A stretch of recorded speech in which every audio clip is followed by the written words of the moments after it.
Days at the Barroom. We start off with Mike North and Aldo Gandia on the Early Bears special. And then it's 5 Bears fanatics on the Barfly Tailgate Show. That's followed by fantasy football advice from 2 fantasy football experts. And at halftime and after every Bears game, it's Bear football. Subscribe to the Barroom Network now. If you're injured at work, don't try to be a hero and work in pain. Immediately tell your boss how you were injured and seek medical treatment. Then call my guy, attorney David Spada, to make sure that your rights are protected. David will fight for the payment of your medical bills, lost wages, and settlement. Insurance companies and employers have individuals representing their interests. Why not you? You must have an experienced attorney on your side. All fees are contingent upon your recovery. Call David Spada at 847-729-COMP. That's 847-729-2667.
Our new open. I saw you dancing to it. I was like grooving. I felt like it was 1981 or at my wedding back in 1977. That's the feeling. I had an anniversary. Boy, I got a segue in me, don't I? I'll tell you what. October 1st was the greatest day of my life. I married my wife, BB. She made me. I be here. She just being herself, and I just started to figure it out, and everything's good. I mean, we had a great time. I got family parties because I turned 70, but what's really weird is we got a party coming up, and it's going to be for my birthday because it's from the other side of the family, but it's really an anniversary type thing, in my opinion, because she's something else. She is. She's great. Never met anybody like her. Always nice, always understanding, handles things. And Dan McNeil said it right yesterday. She was the perfect woman. I mean, everybody knows, perfect lady. At the Score, when we started, everybody reveres her. Everybody. McNeil said it yesterday.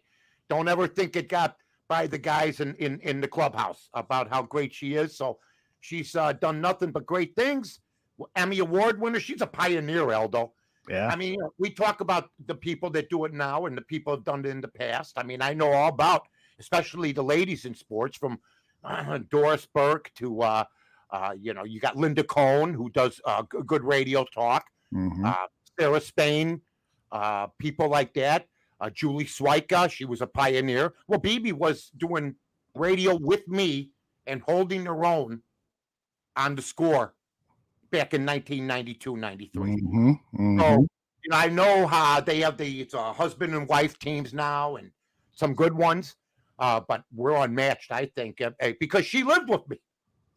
So she could tell me in her own way, you're wrong or you're right. We had when she subbed, and all the ladies that subbed did a good job. I don't care if it was Joan Esposito, Kathy Brock.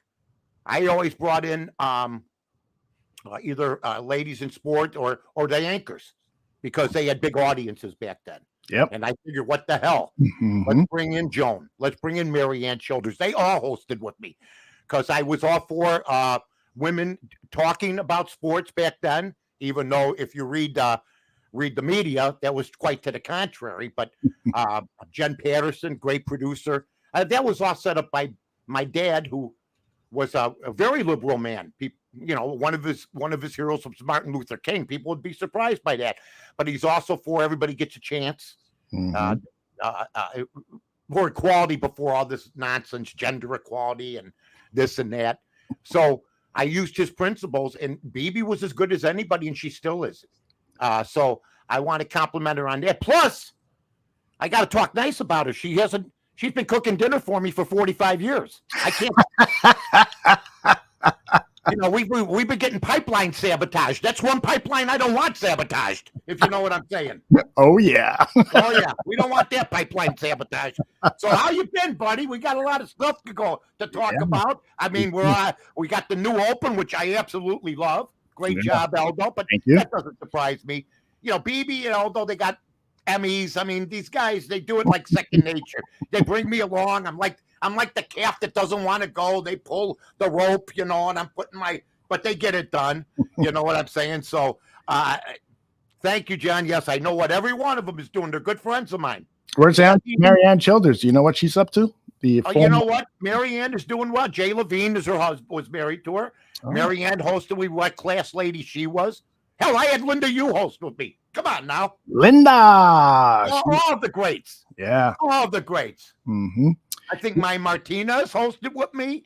I mean, man, I was there, in 30 years, I said, and, being from Chicago, the anchor women were the stars back in the day. I'm sorry. They were our movie stars in Chicago. Are you kidding me? Absolutely. After the Flynn Daly newscast and Curtis Walter Jacobson, and then all the females started coming in, they took over in terms of being anchor people, hosts for the local newscast. Listen, I told him when I was at CBS, that was the quickest 6 months ever. But I do love severance pay. But I told him, Tooch, Jen Patterson. I called her Little Miss Stop. You're such one of the great producers ever, sports radio producers ever. But I think it was Bruno Cohn, who was the boss at the time from out of town. That's why they've been struggling for their whole damn last 2 decades. Mm-hmm. All women news, all hot looking women news. That was my deal. I said, I don't care. I'd have a girl, somebody, two beautiful anchors that are intelligent, but also look great, weather. And then, and we would have, and they'd be back on top. But because now if you look at the shows, especially if you look at the Fox News dial, they adopted that, or that's what that guy wanted to do. Beautiful women, bring the guys to the sets. A lot of conservative guys who sit at home at night going, what's our next move? Say, they finally got something to look at, and that's it. That's all. And they've stuck to that policy no matter if that other guy left, Roger Ailes, and he, all that nonsense. They still stick to that policy. All you have to do is watch the shows. Absolutely. A lot of blonde-looking women with short skirts. Italian, whatever. Yeah. All right, let's talk some football here. We have the Chicago Bears visiting the Meadowlands to play the New York Giants. What is your take on this? We've got 2 teams that are really equally matched. The odds on this thing is basically a pick 'em. What are your thoughts on the Bears and Giants game? 10-9 Bears. I'm back to 1963. I mean, let me just say this, all right? Oh, Lord. I love the Chicago Bear coaching staff because they've already told us that Justin Fields isn't going to make it. But here's what they've done. They have actually figured out what I always wanted teams to do. When you play a team like the Golden State Warriors, you don't try to match them by matching threes with them. The downfall for all the NBA teams was we're going to be like the Golden State Warriors. No. You got to do the opposite. Don't play their game. They will destroy you. Okay? Don't. You play their game, as we saw this year, you're finished. So lo and behold, the Greek Freak shows up and Chris Middleton, a mid-range jump shooter and a low post maniac. That's a superstar. Right. They didn't play Golden State's game, and they beat them. And let me just say this. If Middleton doesn't get hurt this year, the Bucks win again. They beat them again. So I'm watching the Bears because you're going, what the hell does that have to do with anything? It's an analogy, okay?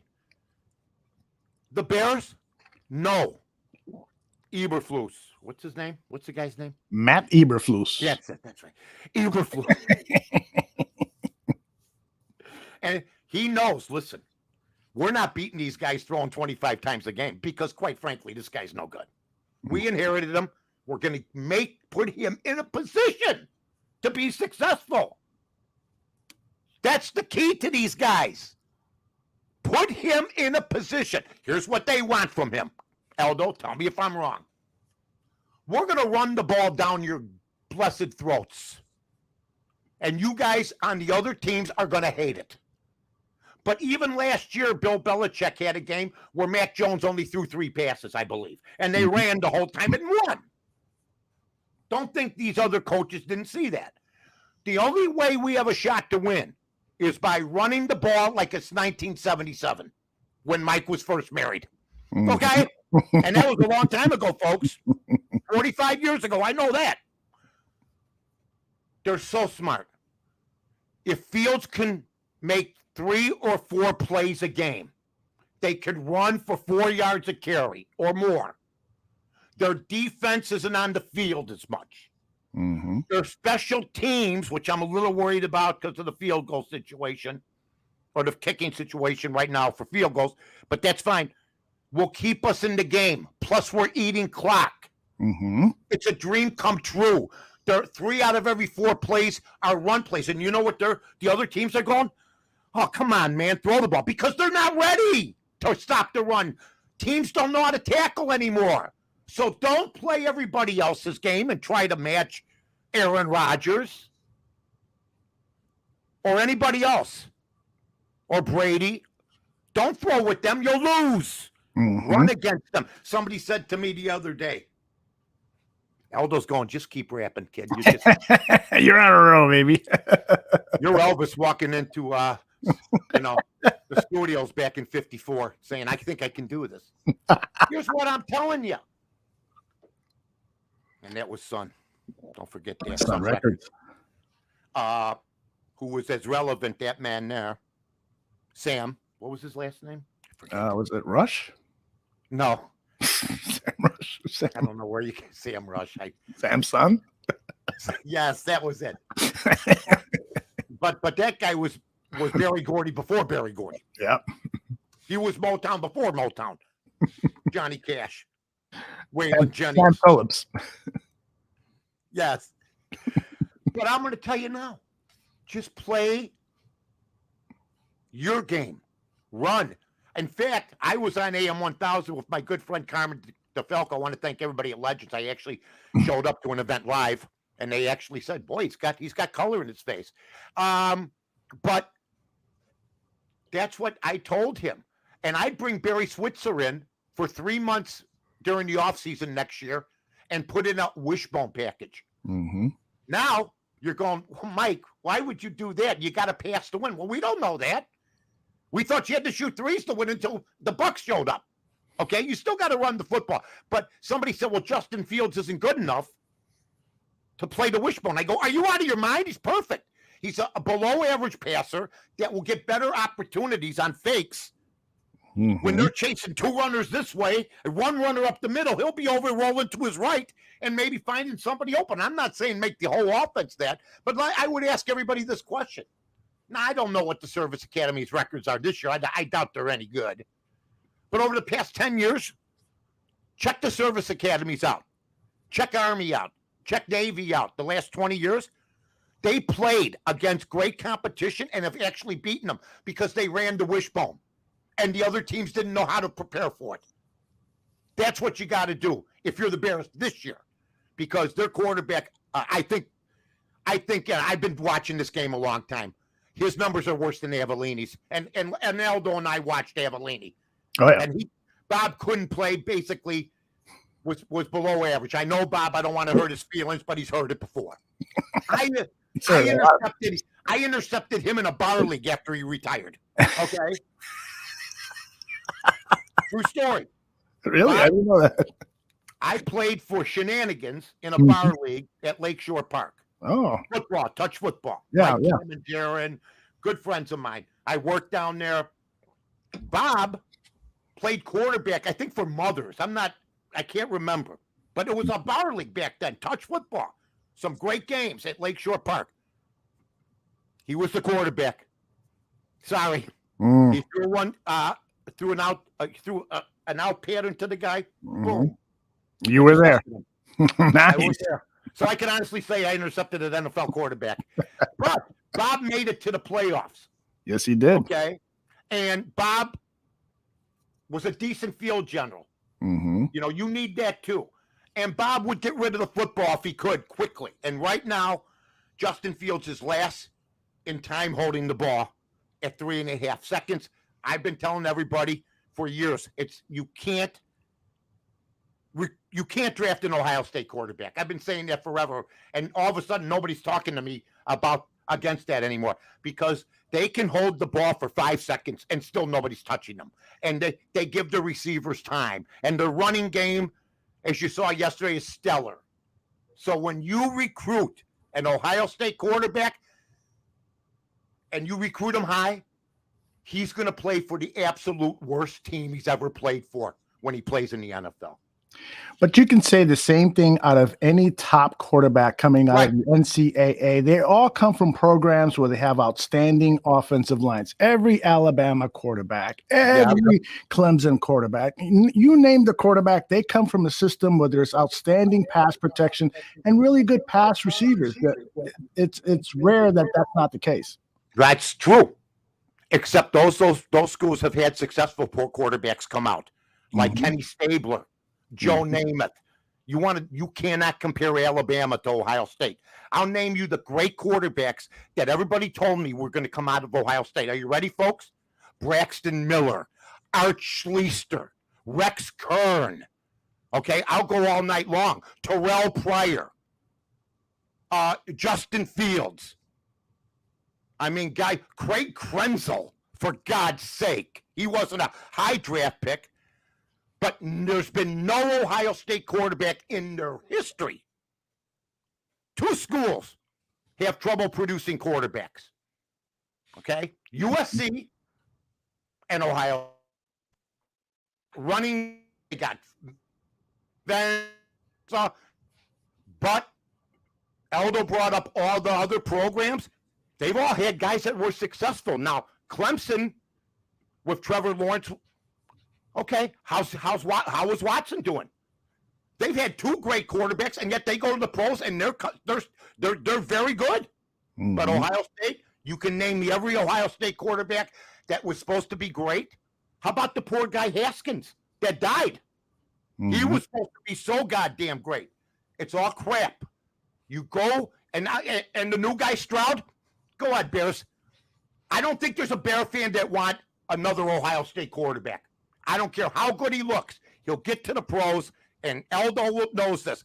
He'll find all of a sudden, I can't hold on to the ball that long anymore. And, boy, there's a pass rush, and I got to be able to find my guys. And I can't because I used to have more time. That's what's happened, and I think that's what's happened to Justin.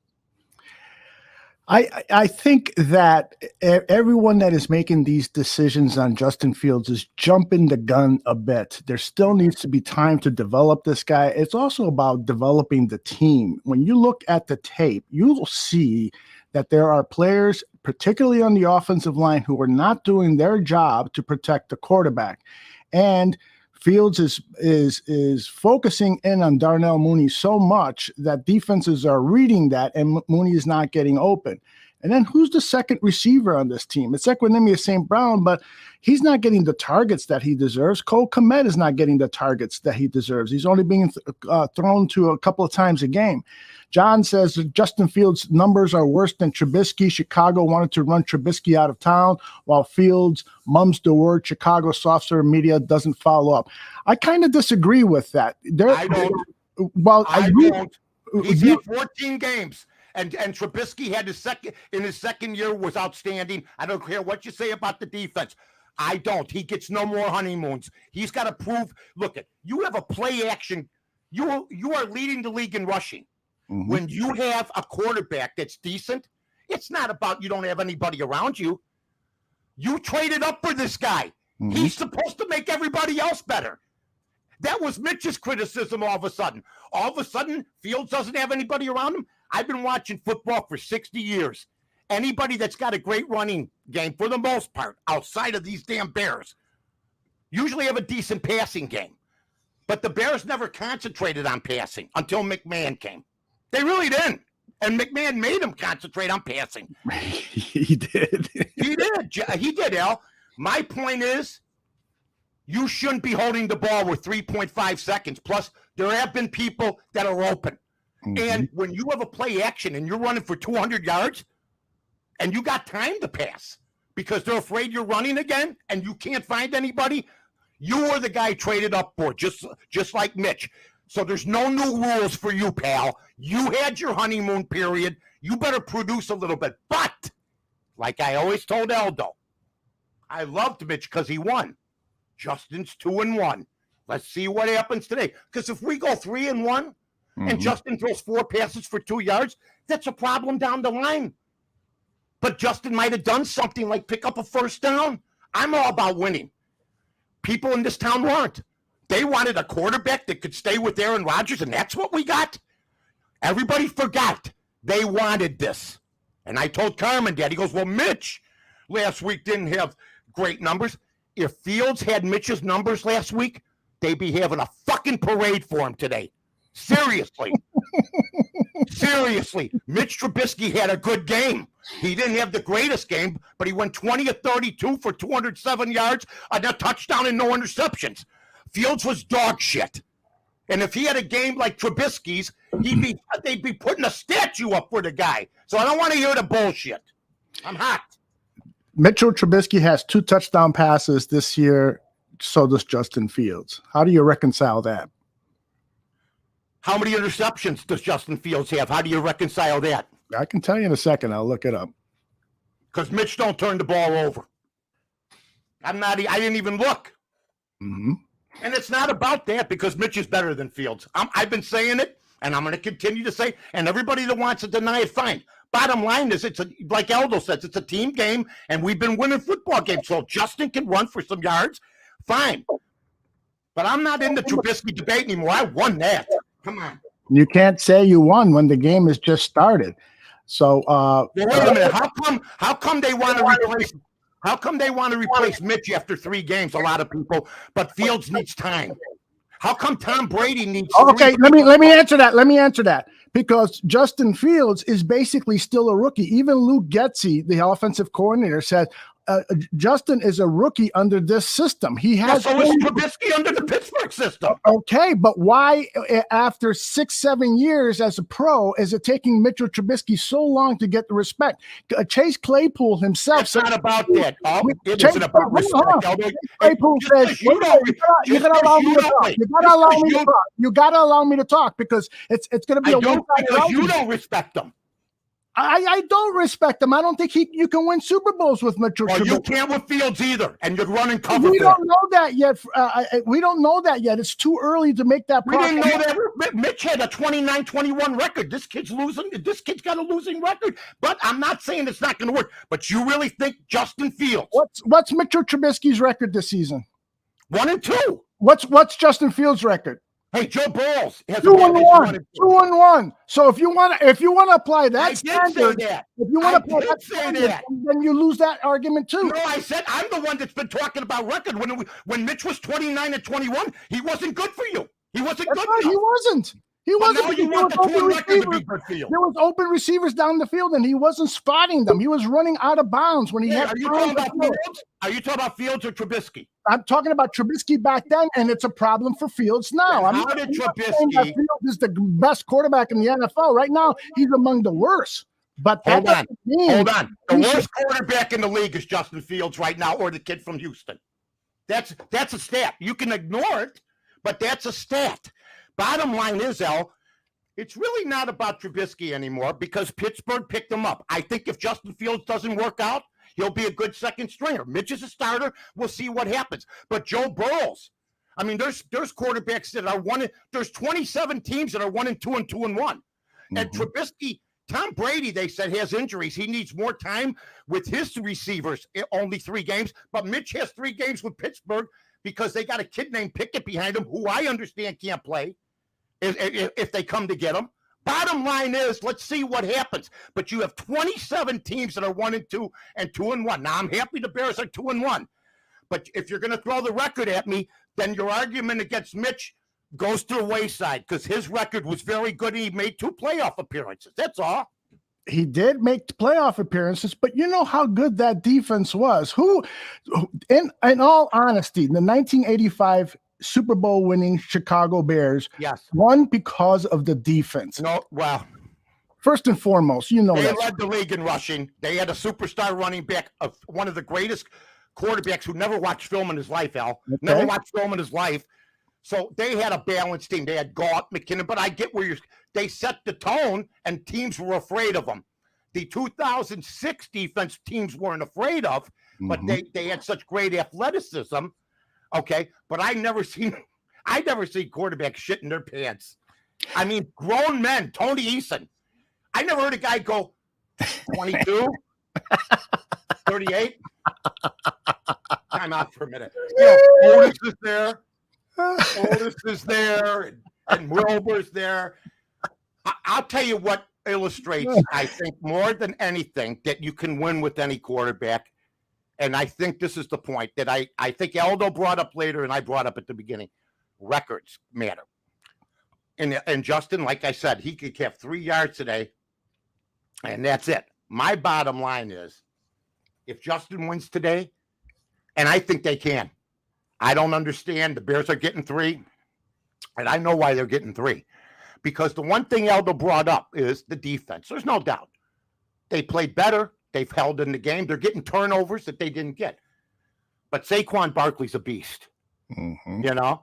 Saquon Barkley is a beast. And that's going to be the guy. And I want to see how Fields does with play action today. And I want to see how Danny Jones does with it. And I think it's fair to say we're without Montgomery. So, you know, that takes away the platoon type situation we have here. Plus, guys, we're on the road. Who had the Bears? Look, I'm arguing about Fields. I took the over 6.5. I'm sitting pretty. But why am I worried? Why am I worried? I have Pittsburgh with 7.5. I'm worried on both. But here, I'll give you seasonal totals. Okay. I had the Boston Red Sox under. I won that. They're not going to get there. Okay. I had Detroit under with the great A.J. Hinch. They're not going to get there. Okay. I have Tampa Bay. They have faded. I'm going to lose that game. You know what team I got? The Cubs. 74.5. Listen to this. Everybody's seen that video. We had 60,000 hits on it, or 55,000 hits, of me chastising Hoyer. That's right. I saw that. The hell are you doing? What are you doing? I saw him yesterday with the redheaded guy in Deshays. Yeah, I mean, the kid's young. Come on. Wake up. So I got on this thing because I had no shot, it looked like, at the over. I said, you can't trade Contreras. You can't trade Hap. What do you give up the season? You're going to give up your team. There's a good chance I'm here. Contreras may resign, which is great because you can't find catchers. I said, that are decent. He's a 250 hitter, hits 20-some homers. That's good. Hell yeah. All of a sudden, 6 in a row. Ross deserves some manager of the year votes because they got rid of half the bullpen and they won 6 in a row. If they go 3-1, they win 75 games and they contend next year. I'm telling you, man, this team, they're like 7 over 500 since All-Star break. How about that? They beat Philadelphia. They swept their ass. Then we'll get back to the Bears. Swept them. And, I mean, that's pretty impressive. Well, I want to talk Bears, but I think our next guest coming up is also an aficionado of the Chicago Cubs. So I want to get from him his opinion on this. He is known by many as the bearded Bears fan. He's from Kentucky. His name is Aaron Current, a star of the Barfly Tailgate Show. Aaron Current, how are you, my friend? What's going on? What's up, Aldo? Uncle Mike in the building. He's on fire this morning, bro. He's got me. I don't even need no coffee. My boy's got me fired up. Go Cubs, go, Uncle Mike. let's just grab the crossbow and go for a walk. For God's sake. It's deer season. Let's go. I know that. Every time I see a guy with a beard and he says he's from Kentucky, I know there's a crossbow somewhere in the garage. What's going on, pal? I'll tell you what. What do you think about today, man? We got a team, and Aldo and I could go back and forth about the quarterbacks, but you know that it's about wins. I mean, nobody had them at 2-1. I don't want to hear about the rain. Doesn't matter. They had them losing in the rain to San Francisco if it rained. They won. Mm-hmm. I said this is the right game plan. I know a lot of people, especially the younger folk, want to see more passing, but I think this is the only way the Bears have a chance, especially against teams that they can match up with, like New York, Aaron. Yeah, the biggest thing is trying to stop Saquon, man. He's a monster. He looks like Saquon, like rookie Saquon. Like he's breaking tackles, reading the defense well. Daboll's got some big balls up there. He don't care, man. He just throws shit at the wall and see what sticks. You know what I'm saying? And he just, I think that's got to be the game plan. And I've heard that there's supposed to rain again. Oh, yes. I've heard we just got O'Hare. Hold on for a minute. Yeah, it's landed. Go ahead. Anyway, I'm with you 100% because, look, we're going to see. I said the score could be 10-9. Who knows? I had the over last week here on the show. We're 3-1 overall here, folks. And I had over for the Bears, and they barely got it. But I think, you know what? You can rip off 20-yard games like you could throw 20-yard passes. I know the clock keeps running, but what do you think of the total 39? The Bears last week, when nobody thought they'd get the over, I think it's going to depend on broken down plays where the quarterbacks are running for their lives and whoever hits the big pass in between all the runs. What's your take, Air? I think 39, I'd probably take the under on that. With the rain and the running games are going to be big in these games. It might be one of the shortest games of the year, the way that clock's just going to be running and running. And the way the Cowboys were able to get pressure on Daniel Jones, who I still don't trust. I feel like maybe Robert Quinn and who knows, Dominique Robinson might emerge again. I mean, he popped out week 1 and kind of disappeared for a bit. He's still learning the position, but I think he's got a lot of potential at that other defensive end spot. So I think the under would be a good play on this game, to be honest. Yeah, this is old school football. We're talking there are two teams. Jones is given to me. I think the Bears will have less of a balanced attack than the Giants, but Roquan Smith is a guy that we talked about. Hadn't stepped up to where he could. Last week was a huge game.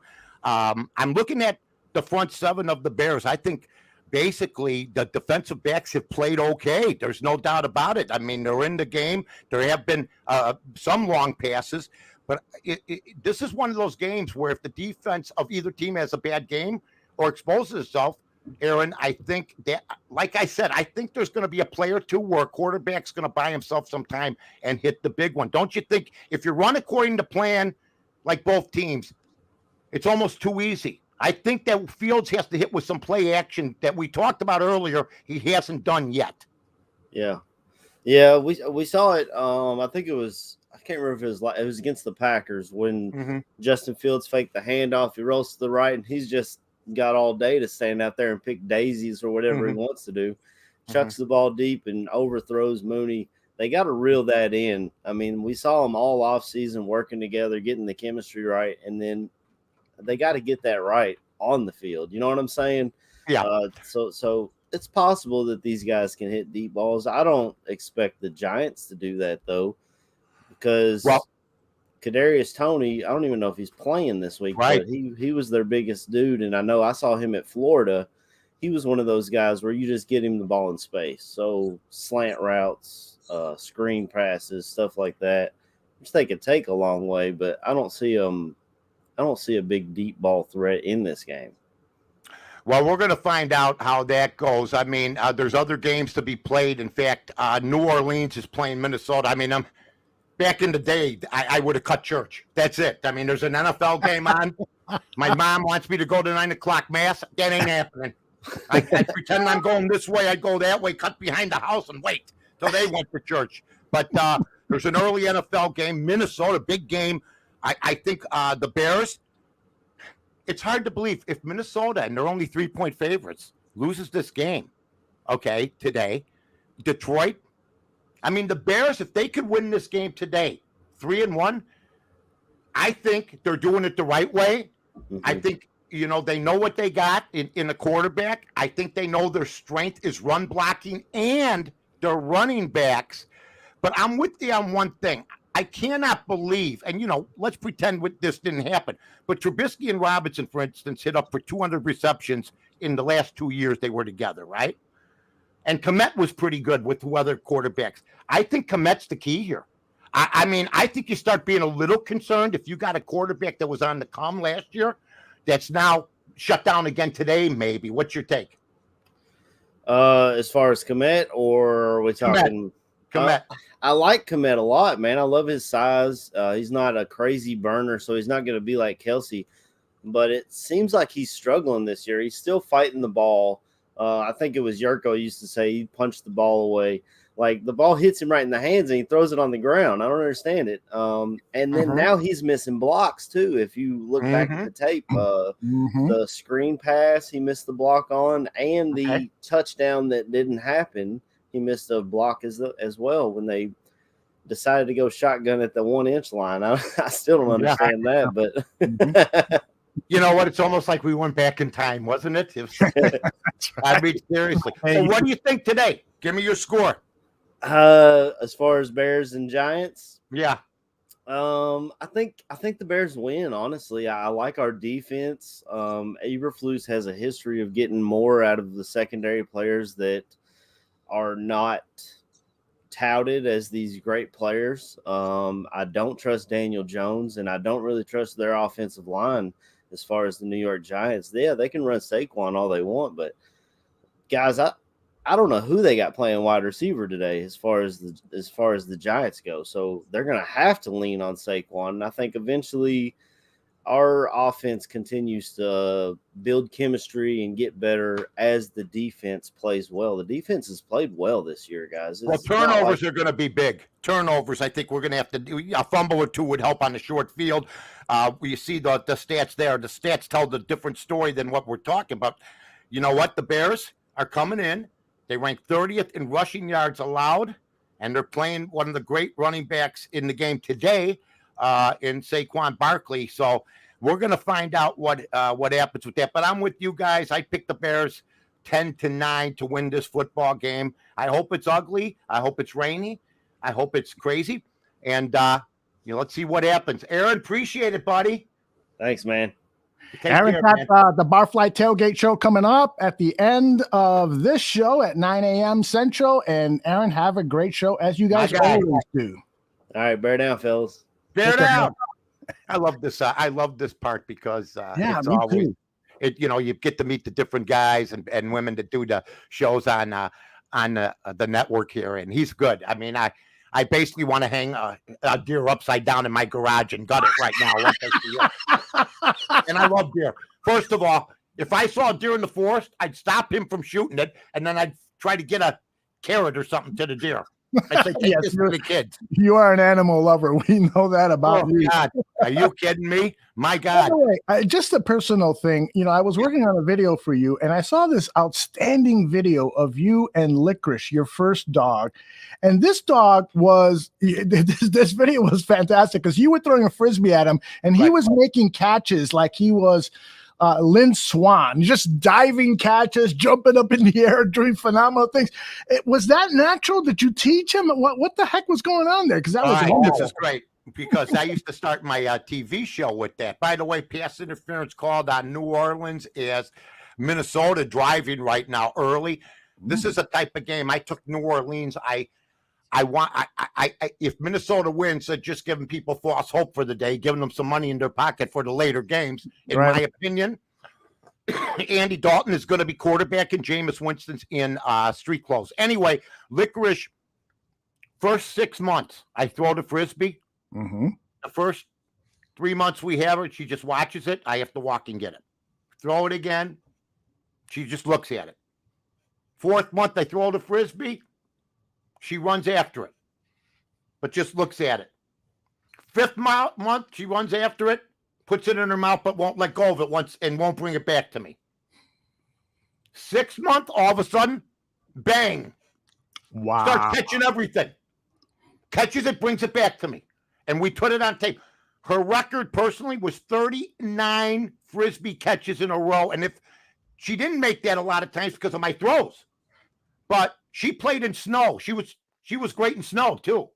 But I mean, she'd rather play Frisbee. That was her crack cocaine. She'd rather play Frisbee than eat. I mean, then when she blew out her knee, she was 7 or 8. That was the end of that. We had, retirement party. Tears came out of her eyes. I could have been one of the great Frisbee catchers of all time, So, absolutely. So that's how that went. The dog, we've had great dogs. We've had Lucky, Lotto, and Licorice. So good dogs, but she was a great Frisbee. And she didn't jump in the air. She run it down. Yeah. Oh my gosh. I wish I had the video queued up because it really is phenomenal. I'll have it ready for next week. We'll talk more about the dogs because one of your great reputations in town and throughout the country is you're an animal lover and dogs have played a special role in your life. Absolutely. So that's really cool. All right. Any games that you wanted to talk about? Because there is one game that I would love for you to comment on. If you want. Let's. We gotta fill an hour. Well, we got 20 minutes left, so we're doing pretty damn good. Yeah, we're chugging along like the little engine that could, baby. Yep. This game, to me, the Patriots at the Packers, the Packers are giving 9.5. I think they're going to win by 20 points in this game. I really, really do, because this Patriots team, I just feel like this is a disorganized team. Bill Belichick is not the genius that we thought he was. Tom Brady was the guy that made that team. And I think the Packers are going to clobber them up in Green Bay. I'll agree with you on the Brady Belichick argument because I had New England last week. Mm-hmm. They should have won that game. I mean, when you stop and think, they should have won that game with no problem. Mm-hmm. They should have won that game with no problem, and they didn't because Mac Jones played scared. We talk about Justin. Justin don't play scared. Mac Jones threw the ball up for grabs twice in the end zone when he knew he was going to get hurt. Then he eventually did get hurt. And I think the guy's got a little yellow streak in him. I really do with the pass rush. And you can tell the quarterbacks that do. They're supposed to hold the ball to the last second. He's letting it go. Fade routes. 2 guys on the guy. Mm-hmm. And you're right about that because there's no way with Brady, they win that game by 10. Mm-hmm. They win that game by 10 at least.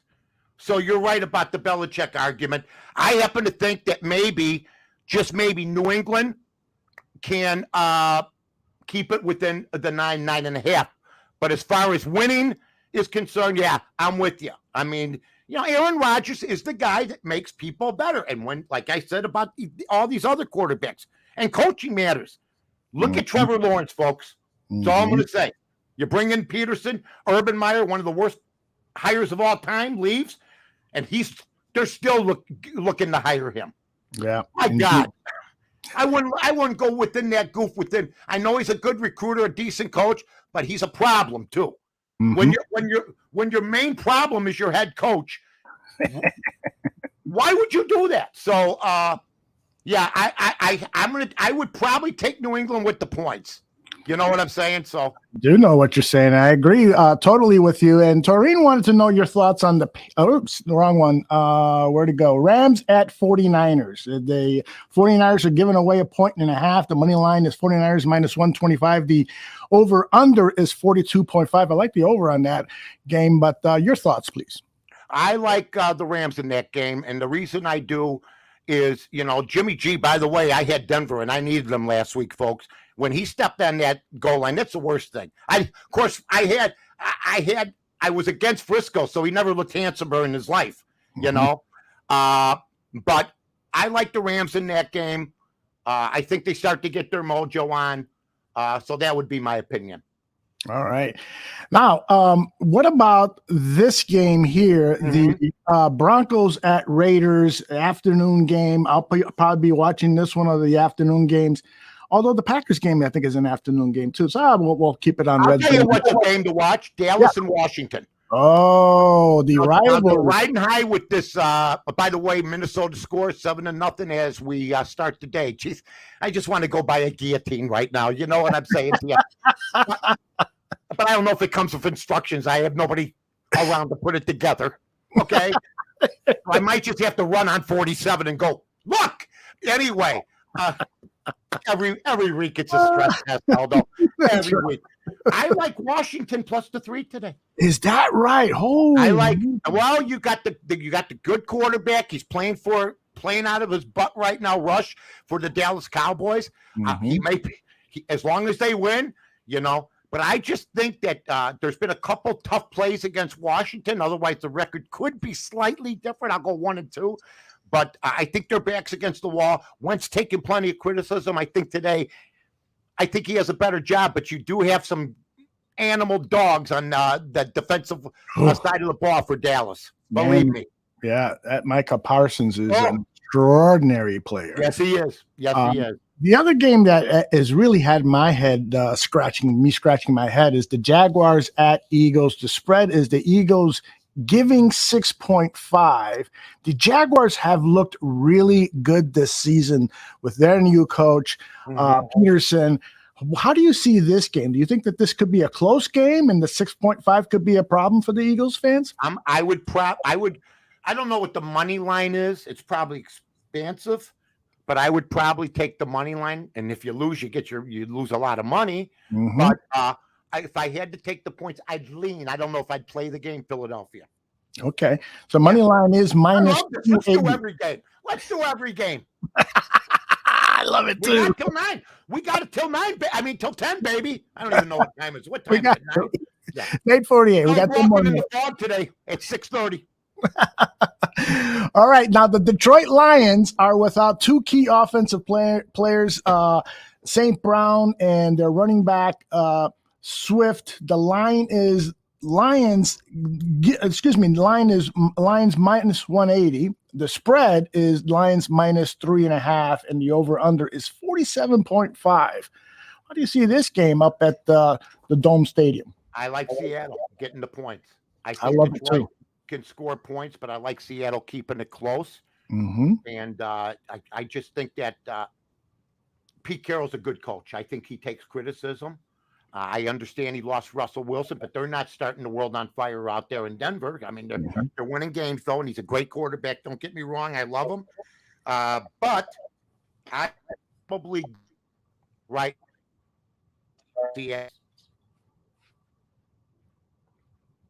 Hello? Hello. You went away there for a second. You're back. Seattle plus the points. Seattle plus the points, and now everyone is on the edge of their seats. They want to know your thoughts. Wait a minute. Let me help out. You're on the edge of your seat too. Jets at Steelers. The spread is Steelers minus 3.5. The money line is minus 190. Steelers plus 160. Jets. The over/under 41.5. What do you think about this game? I'm going to take Mitch. I'm going to take it, but what scares me is it could be a field goal game. So when you see that hook, 3.5, and I don't usually get scared off by the hook, but Zach Wilson's coming back for the Jets today, and maybe they'll be hepped up. Pittsburgh, like I've said, Mitch has only been with them for 3 regular season games. He's in the same boat as a lot of other quarterbacks, like Eldo said earlier. None of them are playing worth a damn. I mean, I don't care who you talk about. I really don't. I don't care who you talk about. None of them, for the most part, there's 4 or 5 elite quarterbacks, and then everybody else is middle of the road. I mean, look at Matt Ryan. I mean, they throw for yards, but they lose. I mean, the whole thing's about winning. Look at Wentz. We just talked about him. Yep. Look at Jameis Winston. I warned everybody. He'll turn the ball over. And yet, and this was what me and Elder were debating about. All we hear is about Fields and Trubisky. You want me to throw a list down? Were there problems on their teams? Every team seems to have almost a quarterback problem, except the very few. Yep. Zach Wilson for the Jets is back on this game. My Yeah. feelings is that the Steelers are going to really bust him up. Oh, I feel bad for that guy. I really do. Not that, I like him or anything. I've heard that he's kind of a spoiled brat, comes from a rich family, went to BYU, thought he owned the school and so forth. And so perhaps he's getting what he deserves, but maybe not. I don't know for sure. But I got a very feeling. slight. He's very slight. That's the Yes, problem. he is. Somebody brought up to me about Bobby Douglas. Well, Justin Fields is as big as Bobby Douglas. Not back in 1970. Yeah. Bobby Douglas was 6'4".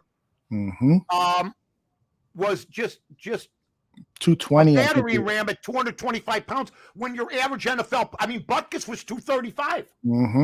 Butkus was 245. Jack Lambert was 220. Yep. Bobby Douglas was a giant. They talk about Josh Allen. He's big. Bobby Douglas was that big, but the players on defense were 50 pounds lighter. There was no fridge. That's just the way it was.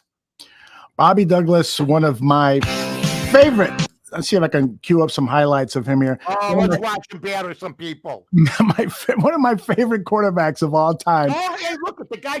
Guy gained 1,000 yards or 999 or something. Yep, exactly. He had all sorts of rushing records. Let's fast forward here and see what we have on Bob. There he is. Look at that uniform. Oh, man. Oh, look at this. Behind the back. And then he runs for the score. Oh, my goodness. The ball behind the back. How about that? And then he was the holder on this missed snap. Watch what Butkus does. Watch what he does to this guy. Hey, have the ball. I know that play. That guy. Bobby got screwed around, man. Bobby always swore to me he didn't have anybody around him, but Bobby, he threw every ball like 100 miles an hour. Yep, sure did. He sure did, man. That's just the way it was. Yeah. So now, do you remember when Jim Dooley moved in with him? The head coach moved in with Bobby Douglas to help him learn the offense. No, but I do remember when I wanted to move in with Jim Dooley's daughter, but she was a little bit older than us. Beautiful girl. And so Bobby Douglas's sister, we used to wait for the players after the game, and so would the families, right? Yep. And Bobby Douglas's sister was beautiful, was stunning. And she used to, he went to Kansas, I think. She used to wear a Kansas Jayhawk like blanket. And I wanted to be wrapped in the blanket with her at times, but I was too young. I love it. I think I was like a second year high school or something, one of those older girls that you go, wow, you know what I mean? Yeah. So, those were fun days. But by the end of the year, we actually thought about jumping Bobby Douglas as he went to his car. But then we saw how big he was, and we thought, I wouldn't imagine. 5 guys dead in a parking lot doesn't sound good. And I eventually became friends with Bobby. He's a good guy. Yeah, he is a good guy. He liked to have his soda pops too. He was a Rich Melman, a Lettuce. He was with the Lettuce group along with a bunch of us. Bobby played baseball, right? Yeah, played for the White Sox organization. Yeah, fastball, man. I don't have no paperwork in front of me. Aldo asks me a question, I answer him. Yeah, I tell him what affiliate, the Iowa Oaks, Chicago White Sox. The guy was a monster through the fastball. There was one problem. It went straight. Straight out of the ballpark.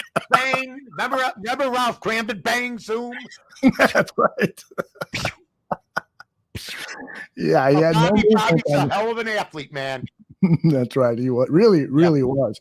Yeah. And today's NFL, wow, what he could do with today's NFL. Just running the ball alone, he'd be among the league's best. And then with how offensive coordinators would tailor offenses to his abilities, he could do well. They wanted him to play tight end. He would have been a great tight end. My goodness, yes. He would have been a good running back, fullback. Brad Mustard. Robin Earl, they moved from fullback to tight end. The Bears didn't know what they were doing back then. Oh, my gosh. Sure they didn't, and they still don't at times. It looks like nothing's really, changed that much. But you know what hasn't changed? My penchant for winning. And that's what we're going to do today. All right. Yeah. So I told you who to take already if you listen to the show. Mm-hmm. The Washington Commanders getting 3. Mm-hmm. Okay. Pittsburgh, okay, minus the 3.5. Mm-hmm. All right. And let's go with Seattle. Let's go with Seattle. Ooh, Of course, I'm off to a bad start because New Orleans looks like they can't play. They had about 4 penalties just now. Oh, no. Yeah. Oh, no. 5:24. Minnesota got the ball again. They're down 7-0. But it's the NFL. There's been people down 24 points this year, and the teams come back. Mm-hmm. Have you ever done this in the third quarter? And by the fourth quarter, you're asking the wife for bullets. Are there any bullets anywhere? Hey, get this. Q asked me, of all people. How about that? He asked me what I did last week, by the way. I was 0-2. That was pretty bad. So I don't know why he's asking me. You ever been put in a headlock and you're not even in the headlock? Yes. That's what losing's like on Sunday. It's Oh, like you're my in a headlock. Remember Yes. the guy used to grab you? The big kid would grab you, could put you, all right, let go. Let me squeeze a little bit more out of you. Exactly. Yeah. That's exactly how I felt Sunday evening. Bills at Ravens. The spread is Bills minus 3.5. I am going with the Bills, despite the fact that, boy, oh boy, that performance last week, Buffalo's offense was great, but they couldn't get it over the goal line when they needed to. But I think they'll bounce back at Baltimore and cover the spread minus 3.5. Money line minus 165. So I wouldn't go there, but and the over under, definitely an under on this game. It's 50.5, which I think is incredible for a Bills Ravens game. But who knows? What do you think, brother? You know what? Buffalo is a weird team. The over-under was 11.5. I don't know if they're going to achieve that. I would probably stay away from that game. Mm-hmm. I think my old saying is, folks, that there's other games. If you're not sure about a game, like I'm not sure about the game, and that doesn't mean Eldo's not going to win it, but if you're not sure about a game, stay away. There's better games to pick. There's other games to pick, But, anything, the NFL doesn't go according to form as much as college. You're dealing with kids, mistakes. The NFL makes mistakes, but they stay according to form. If Green Bay's playing Detroit or, they're going to probably win at Buffalo's. It's tough to go against Buffalo. It really is. We'll see what happens, but I'd stay away from the game. Mike, let's finish with this. Talk me off the ledge, because now I'm reading that Cairo Santos, the Bears kicker, is not in New York. They've picked up a guy off the street to do the kicking for them. The weather is bad. The spread is 2.5, and with the Bears field goal kicker not playing, I'm thinking about. I already laid my bet going with the Bears on this one. I'm thinking about maybe covering my ass and picking the Giants. Well, you know what happens is when you lay a bet, health comes into play the last couple of days too. I mean, you'll lay a bet on Friday on a college game on Saturday. You find out the guy's not going to be there. You know what I'm saying? So that's something that you got to look at. I don't let that deter me. But Cairo Santos, I mean, he played in the one game, the weather game, so he missed field goals there. I'm not going to blame him for that. Mm-hmm. But he's been pretty automatic. So whoever comes in as a Bear career-wise, I call him Santos the Magnificent for a reason, folks.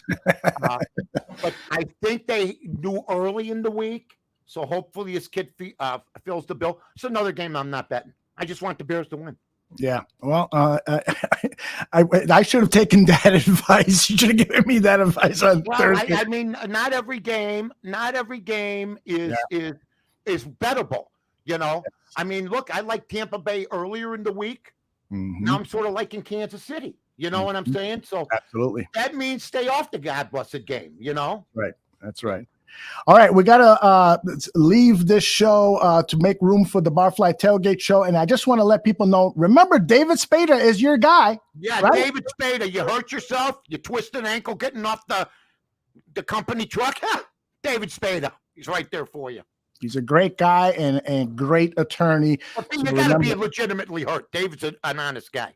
Absolutely. None of that stupid stuff.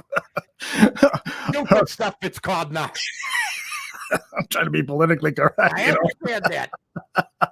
Mike, you're the absolute best. It's always a blast, and we'll talk to you next week, brother. I need the bookie priest for New Orleans. Please do.